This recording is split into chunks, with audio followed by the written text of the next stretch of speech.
Good evening, everyone. I'm here sa ating panibagong podcast again. I'm Oscar, the host of Tech Tribe. So, sa ating third episode, I'm here with I consider him as my inspiration kung bakit ko siya ginawa. Bakit ako nagkaroon ng sariling podcast? It is because of him. So, without further ado, let me introduce you kay Sir Doc Johnny. Ayun, grabe naman sa introduction. Salamat din na na-appreciate mo ang podcast and mabuti naman at may na-inspire ang podcast Ayun. na iba pang tao. Ayan. Si ano pala sir, sa ating mga audience, si Sir Johnny po is hindi naman totally kami magkakilala or magkaibigan. Ano lang po talaga ako is uhaw lang sa knowledge, sa learnings. And na-stumble ako sa isang page sa Facebook na Startup Week, and then nakita ko yung I think partner yata siya before meron siyang ginagawang interview with Tuala yata. Anyway, pwede nyo balikan yun sa kanya video. Kaya naging interested ako sa kanya. Hinanap ko siya sa Facebook, sa LinkedIn, inugis ko siya kung nasan siya. And then inisa-isa ko lahat ng kanyang mga videos. So, I am humbled tonight. Privileged na nandito siya. Hello, Sir Salamat, Johnny. salamat. Actually, thinking of it, parang ano yun, no? Actually, mga 2 years ago ata yun nung in-interview ko yung Tuwala, tsaka I think yung Philippine Startup Week na yun, I think that was 2 years ago nung media partner, active kami na media partner. In-interview din namin yung Philippine Startup Week eh. And then, Mhm. I think yung kay Tuwala bandang episode 60 or 70. And ngayon, nasa episode 180 na ang podcast. So, it's been a while mula noon. Oo nga, sir. Napapabilid nyo ako eh. Idol ko talaga kayo, sir. Anyway, sir, can I ask for some questions na? Kasi it's getting late na rin. Ayan. Game. So, sir, for the benefit of our viewers, can you share with us your background, your career journey para sa kanila? Ayun, sige. So, simulan ba natin sa, sa college or high Sure. school? Yeah, I mean, from Manila talaga ako actually, from Manila. Mhm. High school, I studied in Philippine Science High School sa main campus sa Quezon City, and then college, I went to UP Diliman. Ang course ko ay Industrial Engineering. Oh, And yung Industrial Engineering, actually medyo nagkataon lang na napunta ako doon. Maraming mga incidents, hindi yun yung first choice ko actually. First choice ko Civil Engineering. mhm. Pero napunta ako sa IE kasi actually I was a DOST scholar, pero nung panahon na yun, bawal pa ang CE, Civil Engineering, sa DOST scholarship. So napunta akong IE. So wala akong kalam-alam sa IE during that time ng college. Pero eventually, nung I was taking IE, sobrang na-amaze ako kasi parang ito nga yung bagay sa akin. And then na-realize ko na ano siya, parang siya yung gitna ng engineering and ng technology, ng innovations, tsaka ng business and management. So saktong-sakto actually sa startups, kasi parang startups parang ano yun eh, parang halo siya ng entrepreneurship and innovation. So actually sa IE, actually yung UPIE for example, kami yung naghahawak ng technopreneurship na course or na class sa I think sa buong university. So ayun so I can say na IE is parang very close din talaga sa innovations. So yun yung college, and then after college nagturo ako. So after graduation nagturo kagad ako, naging instructor ako sa UPIE din.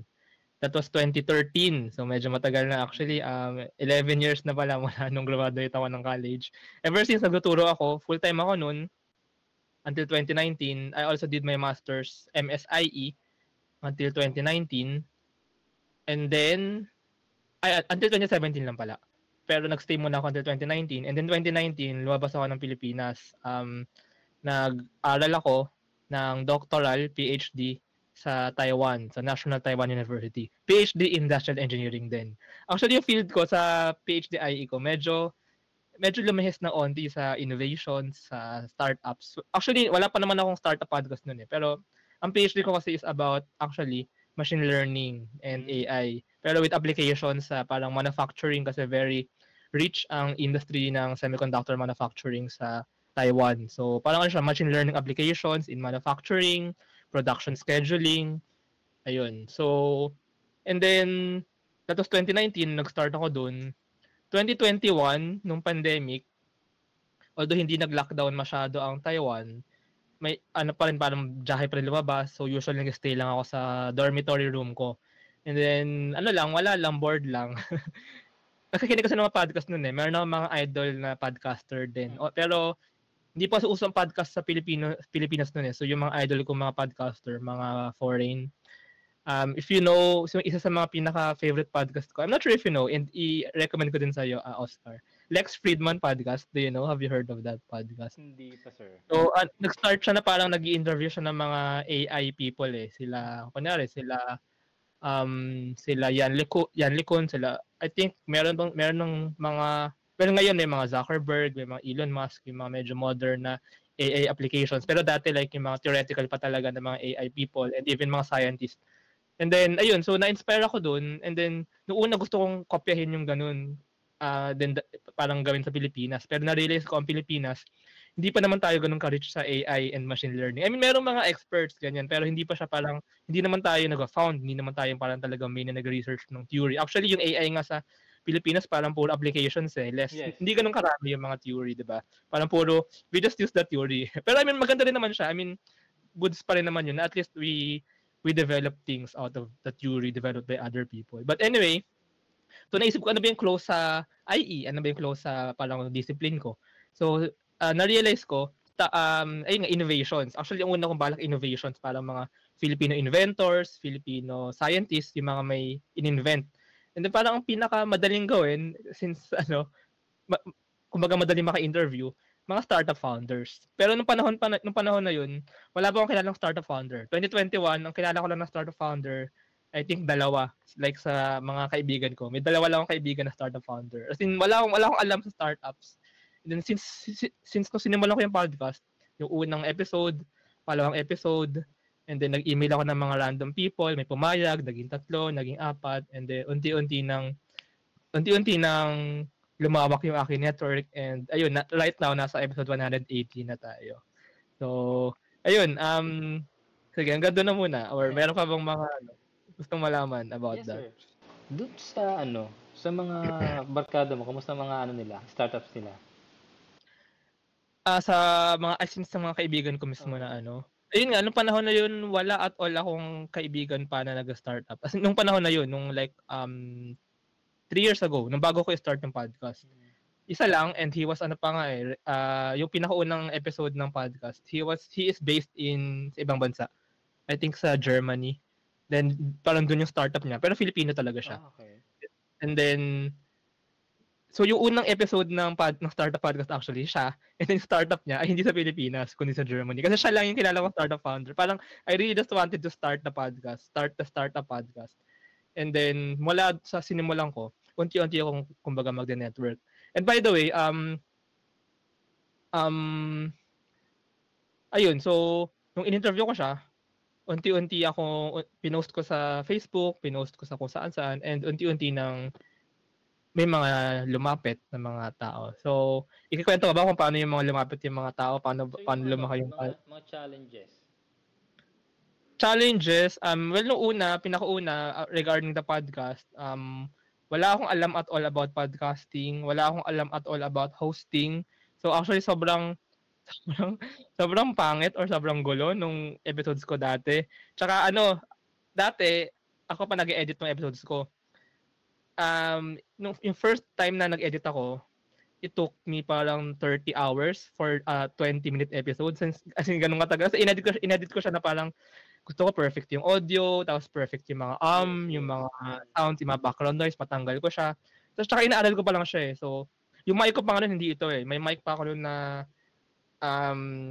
medyo mahal, pero nalalaman ko later on na hindi pala siya akma, hindi pala siya okay for the room na sinestayan ko. Ito na yung gamit ko ngayon. So, na-improve na rin yung mga kaalaman ko sa mga equipment.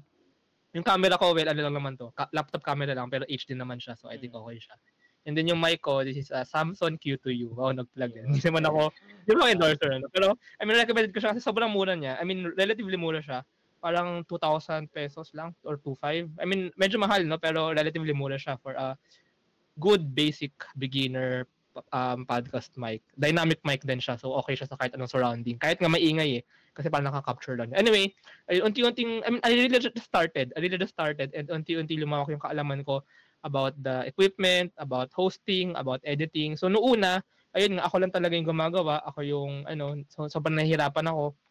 Pero eventually, ayun, nagkaroon ako ng editors. Nakahanap na ako ng editors. May mga nag-sponsor ng podcast. And marami ring mga feedback dati na hindi ganun ka-positive. So, pero syempre kasi gusto ko talagang ipagpatuloy pa yung podcast. Tsaka may mga positive feedback naman eh. So, yung mga negative feedback is parang hindi nga nasaktan eh. Parang ano lang siya eh. Seryoso. Kasi parang hindi ako, wala, I mean, wala. siguro may onte. Pero parang hindi ko siya dinibdib at all. Kasi for me, gusto kong gawin eh. Parang gusto ko talaga mag-improve. So, no matter what, is parang gagawin ko kung ano man pwede kong gawin para mag-improve. So, ayun. I think that's a challenge. dun sir, sa mga random emails mo nung una, for example, nag-random email ka na 10. Ilan ang nag-reply na nag-accept? Okay. Good question. Actually, very good question yun dati kasi, email for interview, di ba? Actually, buti pinaalala mo. Hanggang ngayon pala meron akong dinidibdib na isang Kaya hindi naman hanggang ngayon, pero medyo matagal ko dinibdib kasi in-email ko yung founder. I mean, nag-email ako ng mga founders eh. Siguro, email ako 10. Actually, medyo maganda naman. Siguro out of 10 kong i-email or i-message, siguro mga 5 naman. Yung mga 50% naman yung papayag. Pero, yung mga, talaga, parang merong papayag, ganyan. Pero, nag-set na ng Zoom recording, nag-set na ako ng Zoom, ng time and day. Naghanda pa ako kasi as in hindi ako umalis noon ng araw na yun para gawin yung recording. Tapos hindi sumipot. So nag-ghost ako for Tapos ayun syempre nakaka-bad trip, 'di ba? So I mean pinatawad ko naman pero pero banned na siya sa podcast. No, joke lang. I mean kaya ginawa? Ba't ginost ka? May idea ka? Ayun kasi I think pa lang yun parang episode 6 or 7, basta simula pa lang So syempre, simula pa lang naman ako parang wala pa namang may kilala sa start podcast page eh. I mean, parang for founders na busy, parang sino ba yan? Sino ba yan? Ano ba yan, 'di ba? So I think hindi nila priority talaga and ayun nakalimutan nila. So but it's okay, I understand naman. So pero ngayon bumabalik. Binalikan mo? Hindi ko na binalikan, hindi na rin bumalik. So wala, nagkalimutan na. Kamusta naman yung startup nila? I think, kasi to eh, medyo to eh.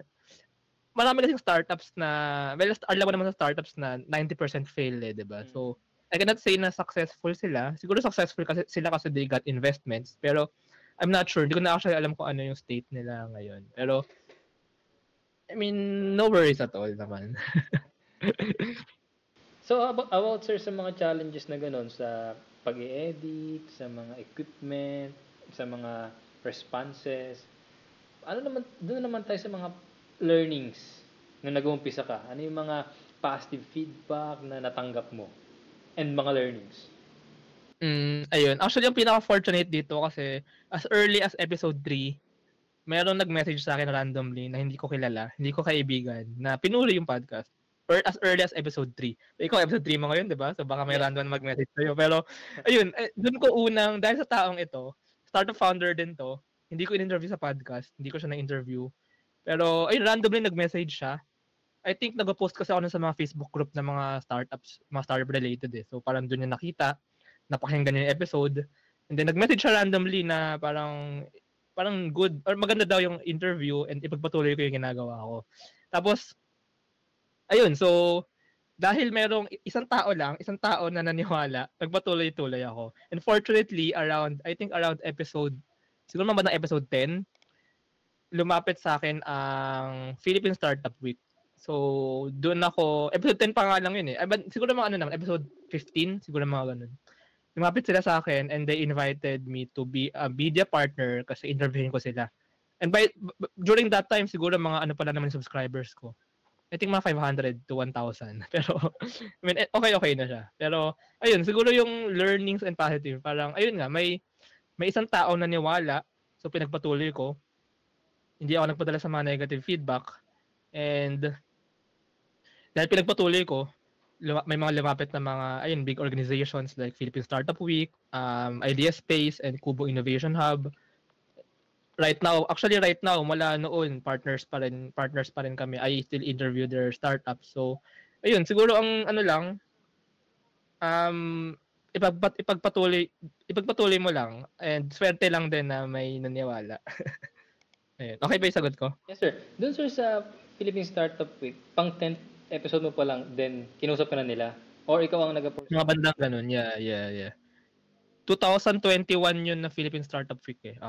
Nag-start ang yes, yung Big time. As in, hindi ko rin kilala, hindi rin kami magkakilala dahil lang din nagpo-post ako sa mga Facebook group, may lumapit nga sa akin. And I think nung time na yun, hindi pa ako wala pa akong kita, kumbaga wala pa akong Patreon noon. Mga bandang episode 20 pa ako nagkaroon ng Patreon. So nagkaroon ng mga sponsors. And mga bandang episode 20, dahil may mga Patreon, may mga nag-sponsor, nag-hire na ako ng editor. So bandang episode 20, yung nagkaroon ako ng editor. So ako taga-interview na lang ako.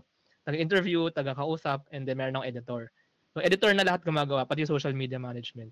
And ayun, hanggang ngayon magkasama kami ng editors ko mula nung 3 years ago. Ilan na ba, sir, kayo sa team nyo? Kami lang, ako lang tsaka yung editors. May mga ibang volunteer. Pero yung mga volunteer, may mga come and go na mga volunteer. May mga naging interns ako dati na tumulong sa social media, creatives, paggawa ng mga pubmat, ng mga template, and pinaka-important yung pagkuha ng mga contacts, pag-stock ng mga email, ayun. As in, nakabuo ako ng database. Hanap ng ganun eh. Kuha ka intern, magpatulong ka ng magpabuo ng database. So ayun, nakabuo ako ng database ng mga startups. And ayun, mayroon yung mga ini-email ko to be interviewed. May mga lumalapit, may mga in-interview ako. Actually ngayon, nasa state na ako na hindi na ako lumalapit masyado kasi may mga lumalapit na kusa. So, ayun. May mga nagbabayad nga actually eh. May mga nagbabayad. Eh, hindi man nagbabayad, parang nagdo-donate. Interview mo, parang promotion na nila, no? Yeah. So, Sir, ayun. mapansin ko lang, sinabi mo kasi kanina Patreon. And napapansin ko sa mga vlogs mo, ano ba tamang term doon? Monetize, hindi siya monetize or hindi mo ina-apply for monetization sa YouTube? Sa YouTube hindi kasi 2 reasons. Una, sobrang taas ng requirement para sa YouTube. Hindi kaya, pero kasi nakahati kasi ako sa meron akong Spotify din eh, tsaka Apple Podcast eh. So, kung ipapagsama-sama ko lahat 'yun, maabot na yung kailangan na watch hours sa YouTube. Pero since nasa Spotify, nasa Apple Podcast, nasa iba pang mga platforms, actually may iba pa, nahati yung watch hours. So, hindi niya aabot yung yung parang kailangan So, although mataas-taas naman na yung hours. And then, pangalawang reason, ayoko kasi sa YouTube yung parang kung ano-anong ads yung mga pwedeng biglang lalabas sa'yo. Gusto ko controlled yung mga, actually, ang gusto ko kasi talaga, Filipino companies din or Filipino startups din, yung mga ads. Yung mga medyo successful na. Ayun, so gusto ko, kontrolado ko yung mga brand partners and yung mga sponsors ng podcast. So ngayon actually meron na mga around 30 brand or 40 brand partners and may 3 co-producers na parang medyo major sponsor. Tsaka sir, pag ako titingin, mas okay siguro talaga sa podcast niyo yung walang ads. Mas professional talaga. And yeah, kasi kahit naman wala kang ads sa YouTube, meron ka namang mga brand sponsor nga. Kaya tingin ko naman. Mas Actually I think mas okay siya for me. Mas okay siya kasi ang problema din sa YouTube ads, 'di ba? Parang kung ano-anong brands 'yun. Tsaka yung audience ko, mga interested sa startup space. So yung mga sponsors makakatulong din sa kanila, 'di ba? Kasi parang ang niche nila, ang goal nilang makausap, yung mga related din sa startup space. So ayun na, napag-connect ko na. Ayoko nang kung sino-sinong mga kumpanya, may mga gambling, may mga alak, yes. 'di ba? So ayun. Hindi ba sir pahirapan ang paghahanap ng sponsor or may mga lumalapit din? Ayun, good question. Nung una, sinuwerte lang din. Nung una nga, nag-post ako sa Facebook lang. Actually, nag-post ako lagi sa Facebook eh. Nag-post ako ng Patreon ko. Yun, sobrang salamat sa unang 3 pwede ko i-shoutout yung mga company na to. Ayan, sige, shoutout natin. Yung unang 3 nag-sponsor ng podcast sa Patreon. ePlaymate, actually, in-interview ko sila.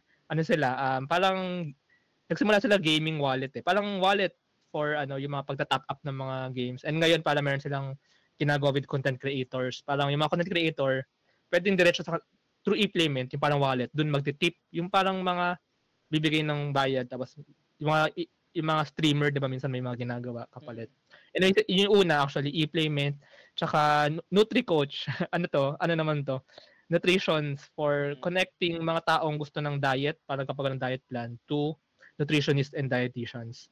And looking for naman, sila, marketplace para siyang e-commerce marketplace for anyone na gusto magbenta ng second-hand items or basically anything under the sun. So, sila yung unang tatlong naging sponsor talaga ng podcast. And hanggang ngayon, actually.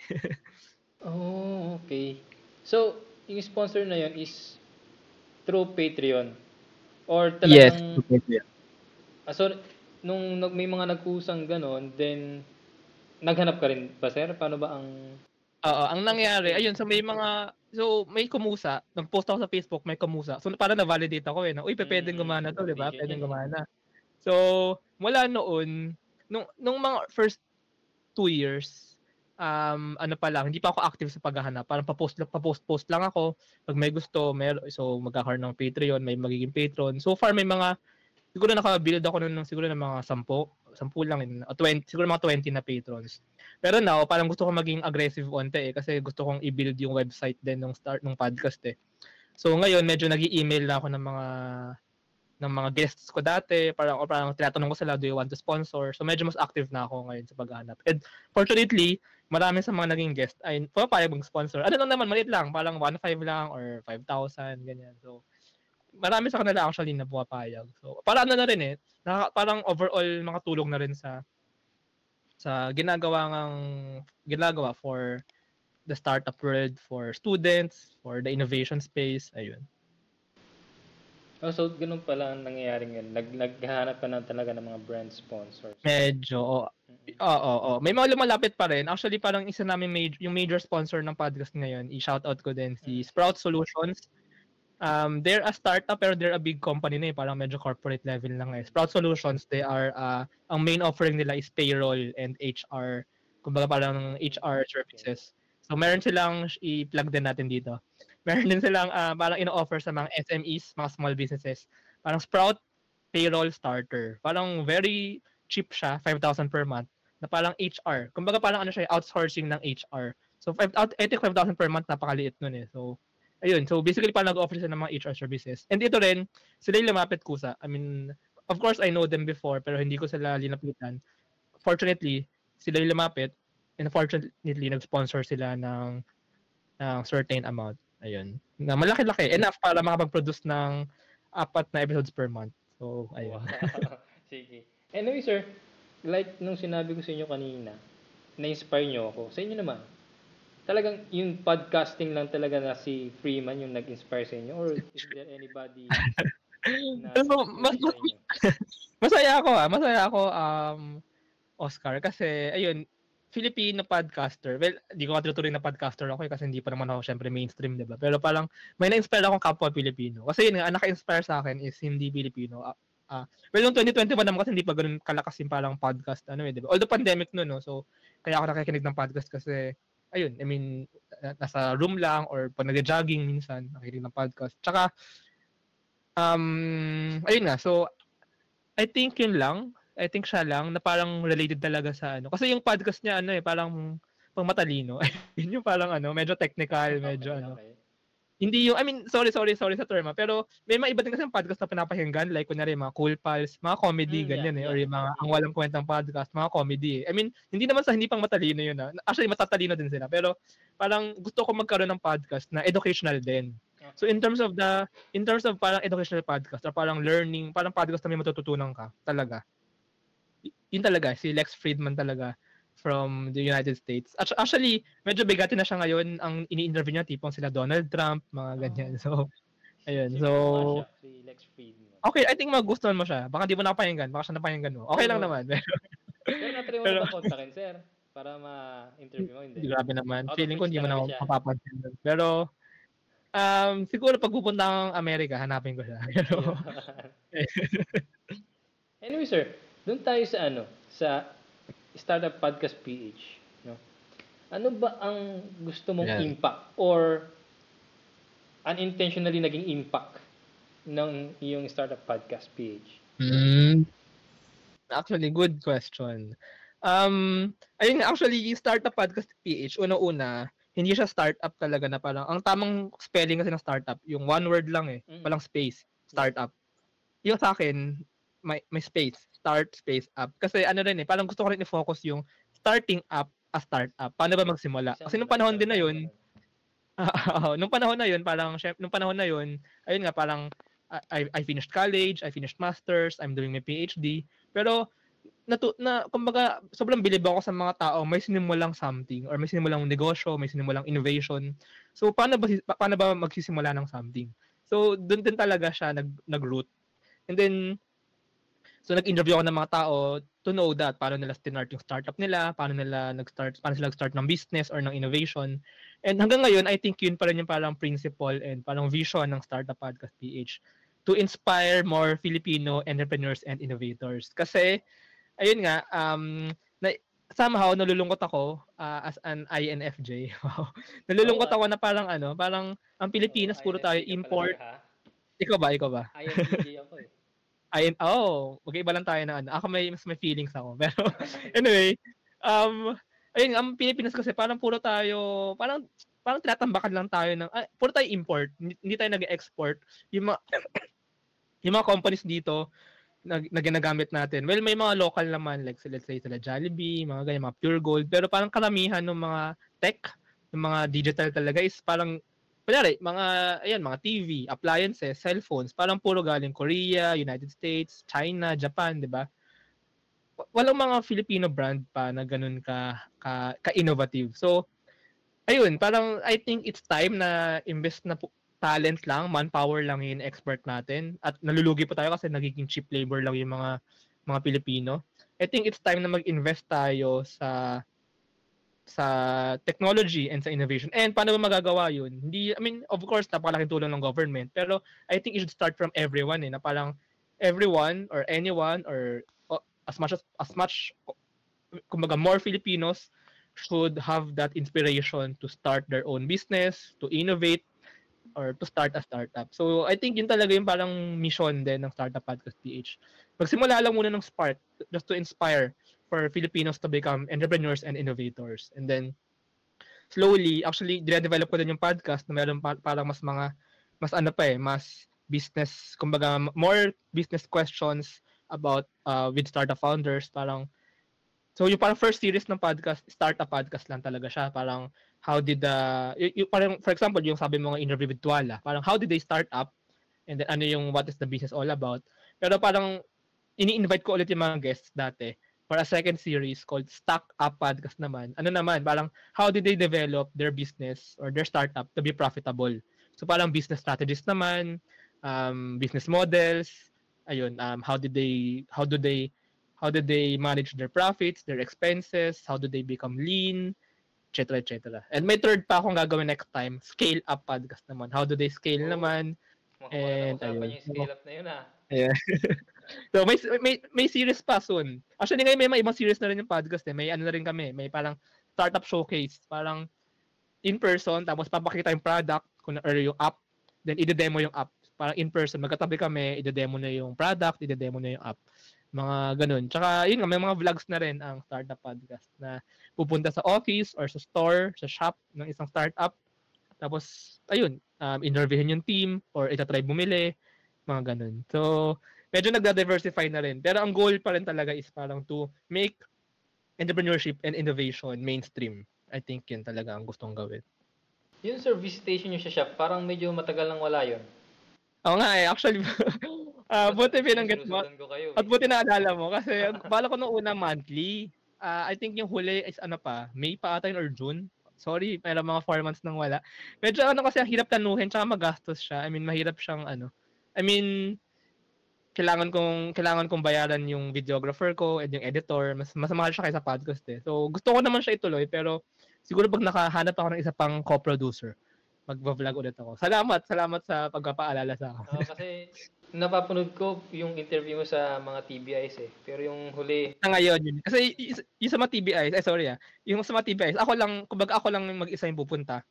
So, hindi ganun kagastos eh. Pero pag yung vlog, may isa pang tao eh. So, medyo mas magastos. Tsaka medyo mahirap i-schedule eh with the founder. So, ayun. ibig sabihin, sir, pagpunta mo sa mga TBI, expenses mo, self-expense. Through the sponsors mo din. Hinahalo ko kasi parang halo ko din siya na travel. So yes, may part na personal expenses ko. Parang tinitreat ko na yung pagpunta ko doon and yung lodging is parang personal expense ko. Kasi after ko naman mag-visit ng TBI, gumagala pa ako rin eh. I mean, I also explored the place eh. Pero may enough din naman na parang profit or kita pa yung podcast para paggastusan yun. So parang halo. Pero actually more of personal expense. Hindi pa naman ganun kalaki ang kita ng podcast eh. Okay. Anyway, sir, ako kasi nandito ako sa LGU and based on my observations, maraming mga businesses and entrepreneurs na nag-grant ng mga sponsorships, funding. Di mo ba na-try na itong startup podcast page mo is makarequest ng grant? Actually gusto ko pero parang wala naman akong malapitan. Pero gusto ko sana kung merong tutulong sa akin. I really want to. Pero yung mga TBIs, wala pa hindi nakikita ka tinutulong mga TBIs? Kasi hindi kasi sila ganun kayaman to be fair. At ang mga TBIs kasi, kaya ayoko din makialam sa budget nila kasi kumbaga yung pera nila, yung funding sa kanila ng let's say DOST is sweldo yun ng mga tao dun eh. So ayoko naman makiagaw pa sa sweldo nila, di ba? So nag-iisip ako ng way. Kaya nga usually mga sponsors ko is mga private businesses mga private companies kasi ayoko naman makiagaw pa sa pera ng mga nangangailangan, di ba? So ayun, naghahanap ako ng paraan para makakita ng pera. So kung tutulungan ako ng government, malaking bagay 'yun. Kung may tutulong na I mean kahit co-producer or sponsor, so baka may nakikinig nito from kung ano mong government office na I will do my services para ipagkalat pa ang kung ginagawa ng kung ano mong government office and then sana may mag-fund nga sa atin. Dito kasi sa amin, bihira ang startups sa Region 3. Specifically dito sa Nueva Ecija. Ngayon, marami akong idea na gusto ko sanang ilaban sa Philippine Startup Challenge, PSC. Kaso, hindi na ako pwede kasi hindi naman ako estudyante. So ngayon, kung kayo po, since full-time kayo sir sa ngayon part-time ako ngayon kasi kakauwi ko lang ng Pilipinas pala by the way. Actually this year. Kakauwi ko lang this year. So hindi muna ako nag-full-time kasi nag-explore muna ako ng iba't ibang pero part-time ako nagtutulong ngayon sa UP. Hindi pa ako full-time faculty. Ayun sir. Kasi ako, kung full-time akong teacher, pwede ako mag-avail at ako mag-coach, magli-leader. Ganun kasi sila sa DICT. Sabi niya sa akin, hindi ka naman full-time dyan wala ka naman team na estudyante I think pwede ako pa rin kahit na part-time. Actually hindi ko sure pero part-time lecturer ako and if ever man mag-handle ako ng ganung course, I think baka pwede pero not so sure. Pwede, kasi siya pitching. Diba? Yun naman tayo sa magka-pitch ka, pag nagustuhan nila kung okay yung mo. Pero kung titingin, you promoting the startup scene, ibang impact nun. Kasi income generating ng startup Di ba? Hindi lang naman magpo-promote ka ng podcast ng mga businesses You are generating jobs. Yung mga unemployed na students after graduation, bigyan na chance ng magtrabaho. Yun yung idea ng podcast mo Di ba? Ito yung mga na-interview ko. Meron silang businesses na ganito. Sige, tutulungan ko si DICT, promote ko tong mga private companies na to. 'Di ba? Pondohan niyo ako, hahanapan ko yung mga estudyante natin na mapagtatrabahuhan. Ipapakita ko lahat ng startups dito. Papakita ko lahat. Basta lang yung mga estudyante natin, mabigyan natin ng trabaho. Paano mga ganun ba? Yeah, yes. Yes, tama. Yeah. Tsaka good point din pala yung sabi mo yun about the jobs. Yun pala ang isa pang kinaganda na magkaroon ng more entrepreneurs sa Pilipinas. Para hindi na umaalis yung mga Pilipino, hindi na nag-OFW, Yes. andito na yung mga trabaho na malaki ang sahod. No, pwede pa sila Ayun. mag-work from home. Yeah, yun din. Kasi yun ang natutunan ko sa ICT today and startup ecosystem na pag may startup ka, mag-stay ka na lang doon sa isang location. Doon ka na magtrabaho. Exactly. Yun nga yung maganda mangyari na even sa Pilipinas lang, hindi kailangan magpuntang Manila kasi 'di ba, I mean, we have to admit it, yung mga ibang outside Manila, nagpupuntang Manila kasi nasa Manila yung opportunity. Pero kung may mga thriving startup ecosystem, let's say Nueva Ecija, sa Mindanao, kung anumang city, hindi na kailangan umalis ng mga ano. Actually, yun din yung nagpunta ako sa Mindanao sa last nung August. Nag-interview ako ng mga startup founder doon from Iligan, from Cagayan de Oro. Actually, marami sa kanila na nagpuntang Manila, pero nung na-build na yung startup, bumalik na sa city nila and doon na sila nakatira and doon nila binibuild yung ano nila, yung business nila. I think good yun. Sobrang ganda nun na ano, parang yun nga, hindi na natin kailangan mahiwalay sa ating mga pamilya. Yes. Tsaka yung migration, na may maintain mo yung cash flow mo sa location mo, sa LGU. Ayun din. Ayun, yun na-share ko lang din naman, sir, kasi yun yung idea na gusto namin mangyari dito sa amin. Na mag-generate kami ng startup ecosystem dito. Yung mga estudyante namin na imbes na lumabas, dito na lang kayo kasi may trabaho Yes. dito. Saka, ayun, dadami din ng mga, dadaming trabaho sa Nueva Ecija, mga business dyan, and kumbaga ano na siya, self-sustaining Yes. community and city na siya, di ba? Anyway, sir, maibalik tayo sa questions ko sa'yo. Anong nakita mong future ng iyong startup podcast? PH. Future, okay. Magandang tanong. Well, ayun nga, so yung sa podcast, mga series, so ngayon kasi, parang inaalam ko yung mga demographics na nakikinig. Ayun, may mga tulad mo na salamat sa pakikinig na parang very Filipino, na very curious sa nangyayari sa innovation space ng Pilipinas. Marami ring mga parang students and young professionals na nakagraduate na and then gusto mag-business, mag-entrepreneur. So gusto maging startup founder. Marami ring actually nakikinig ng mga startup founder to know ano ba yung ginagawa ng mga ibang founders. Kumbaga, tsaka doon sila hanap ng partner, possible clients, mga ganun. Tsaka meron din actually mga nagulat nga ako mga investor na mga Pilipino, may mga parang mga angel, meron din mga foreign na apparently ginagamit pala yung podcast to scout, kumbaga to know about the ventures in the Philippines, ano yung mga pwede lang investan.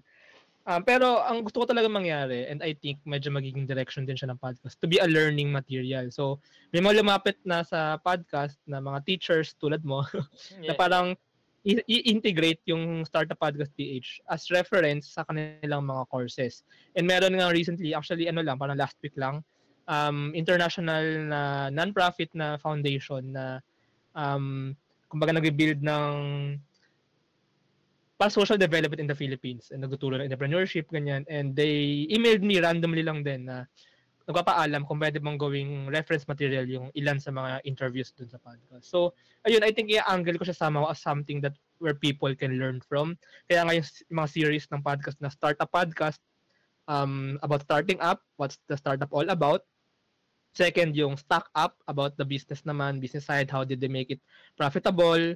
And then yung third nga yung Scale Up, how did they scale, how did they exponentiate their organization. And ayun, so parang learning siya for entrepreneurship and innovation. And isa pa, may ginagawa kami ngayon na website. So may website na yung Startup Podcast PH.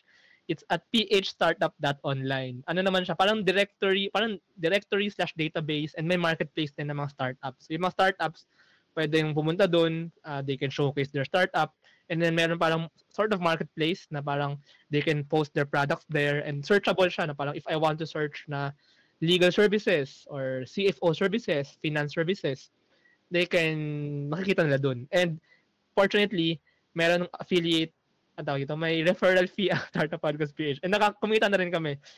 May mga kinita na rin ng Startup Podcast dahil sa mga na-refer na mga clients. And meron din tong part na parang jobs, parang listahan ng mga job postings ng mga startups. And dahil dun actually sa website, may mga na-connect na ako ng mga interns with the startups and even co-founder. Nagulat nga ako nag-message na din sa akin bigla sa LinkedIn na kaya daw siya naging co-founder ng isang startup dahil nakita niya dun sa website. So, laking validation nun na ayun, na may natutulungan yung website. And pati event calendar, parang ano siya, calendar ng mga start events na start events by startups and for startups. So ayun. Sir, sa dami ng gusto mong future ng startup podcast, yun na ba ang full-time mo? Kasi part-time ka lang eh, part-time. Ayun, kaya nga ako part-time ngayon sa ano kaya part-time muna ako na lecturer ngayon. Actually parang siguro yung ginagawa ko 1 to 2 days sa lecturer at actually 2 days sa lecturer.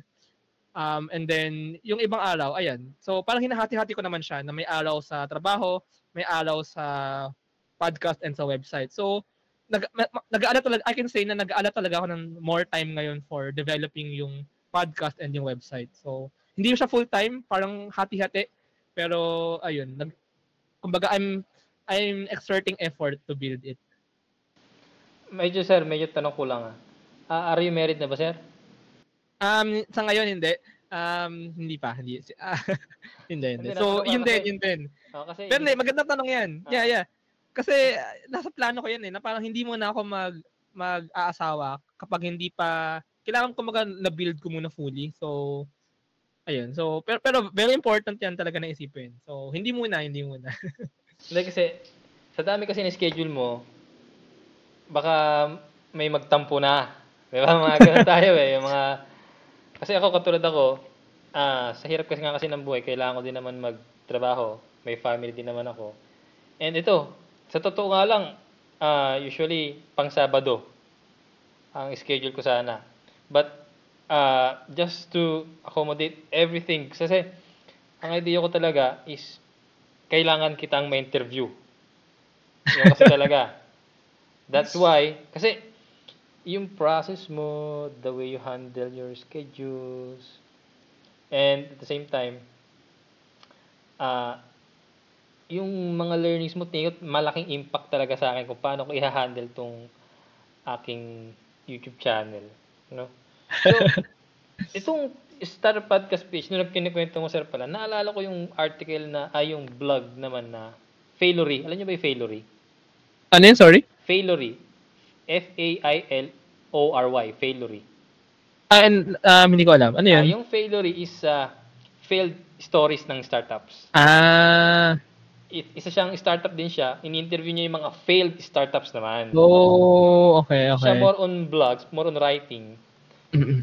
Then, parang ito ko yung blog version ng kay Sir Johnny. Sabi ko. Hindi siya nag-interview ng success stories. Puro failed stories siya. Actually, yeah, good idea. Although actually may lumapit na nga recently lang eh. Na-interview ko siya before.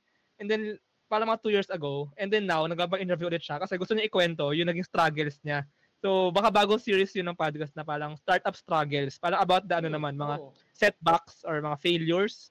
Hindi naman siguro failure talaga, pero parang setbacks, mga ganun. So, pero tama yun kasi ayun nga, 90% fail eh. So, importante pag-usapan din yun. Nung tinignan ko yung analytics niya sa isang SEO, anong tawag dun sa SEO, na yun. Ang daming readers, viewers eh. Talagang yung mga experiences kasi talaga na mga failed stories, failed startups. Doon din siguro kumukuha ng ideas ng mga panibagong startups para maiwasan nila. Actually, ano yun, saan siya? May website siya or parang newsletter Failory, yan? Failory.com yata. Website talaga siya na parang andun yung mga articles. Yes. Okay. Baka makuha mo siya as idea sa iyong. Pwede. Actually, pwede. And yun pala, isa ko pang gustong gawin. Dami kong gustong gawin eh, no? Yeah, may vlog din ang may vlog din yung Startup Podcast page sa website. So, kasi yung Startup Podcast page, diba, parang audio eh. So, parang naman, summary ng podcast na article siya, written article, para nasa search din yung mga startups na So, parang summary lang ng mga episode and then may written article sa website. Vlog type. So, pero yeah, gagawin din natin yung vlog sa website. Pero sir, last question ko na sa karamihan ng na-interview mo, ilang startups or meron na bang startups na from the Philippines na AI related? Good question. Maraming AI application na startups. Pero kung AI research talaga, kung like AI theory, AI research, onti lang. I would say parang mga sobrang onti ng AI research talaga. Siguro mga ano lang, less than 5, less than 3, Oo. mga ganun. Pero yung kung AI powered, AI application, sobrang dami. Halos lahat nga ngayon may AI angle na ng mga startups para Mm. ano eh. I mean, pero kung AI research nga talaga, like for example, do you know sila Thinking Machines na ano? Thinking machines, yeah. Yeah, thinking Meron machines. akong episode sa podcast about Thinking Machines, pero ano siya eh, parang swap episode siya with another podcast. So hindi ko na-interview directly, pero nasa podcast ko. So ayun, pero yun, sila kasi yung isa sa mga parang talagang AI research na startup eh. Hindi yung iba kasi parang ano eh, AI application, mga Gen AI application, LLM application. Mm. So ayun, kung AI application startups marami. Kung AI research, onti. As Konti. in, sa Pilipinas nga, I think hindi rin ganun talaga karami. Yeah. Okay. Yung kasi ang mainit-init na ano ngayon eh, na topic na nababasa ko. Yun daw mga Tsaka ano kasi ang AI kasi ngayon, ano siya eh, parang siya na yung, kumbaga ito para sa akin para sa akin, siguro mga parang bigger ang programming, parang ito yung mga nagbe-build ng foundations ng panibagong mundo. Parang as in, builders talaga. Yung AI nga, parang next na siya na parang kung sa bahay, kung bahay, programmers yung mga nagtatayo ng mga poste, ganyan, yes, ng yes. mga wall, di ba?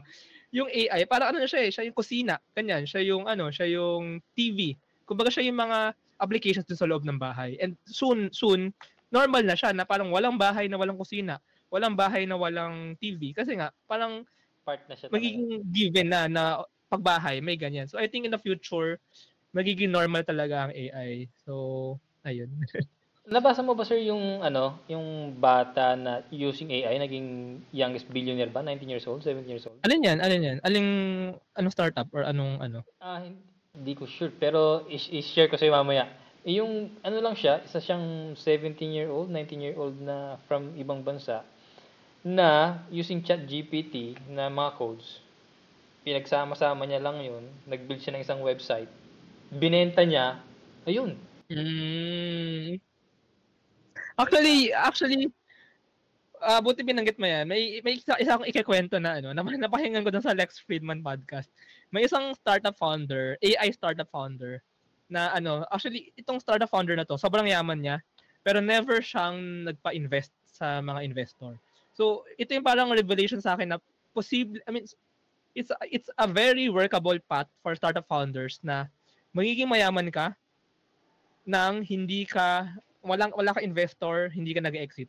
Yung startup mo, talaga siya, binabayaran siya ng mga tao. So, gawa ka ng startup mo, code ka, gawa ka ng startup na maganda, AI startup na yung sa kanya, pangalan niya Peter Levels. Pieter space Levels. I think from siya, Netherlands. Pero, ang dami niyang ginawang mga website, siguro parang around 30 plus na yung nagawa niya over his career. Tapos, siya, parang yung mga website na yung mga random website na makikita mo sa Google, parang ganun. Pero, binabayaran ng mga tao. As in, mga $10 per month, ganyan. So, madami siyang ganun. And then, kumikita yung mga website niya. Wala siya ever investor. Wala siya ever binentang startup. Lahat ng yun siya yung may-ari.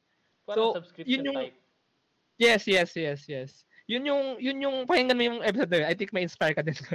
Yun yung gusto ko ngayon talaga gawin as a person na parang first i-push yung ganung thought na hindi kailangan ng investor. I mean, pwede tayong maging startup founder. Of course, yung mga iba kailangan talaga ng investor, na investment, pero may path for startup founders na you build your startup, make it profitable, you build your tech, and then sell it to people. So, let them subscribe, di ba? Mm. So, ayun, pwede mangyari yung ganun eh.